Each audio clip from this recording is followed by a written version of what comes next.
said he had to work, so I went to the show alone. They turned down the lights and turned the projector on.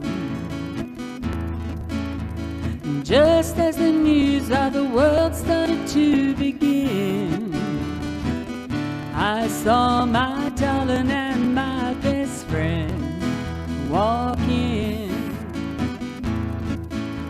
Though I was sitting there, they didn't see.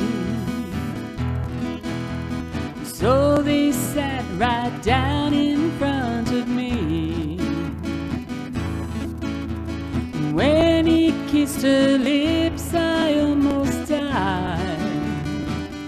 And in the middle of a color cartoon, started to cry.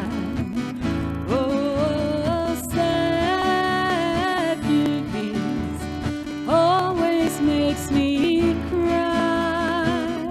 Oh, sad movies always makes me cry. So I got up and slowly walked on home.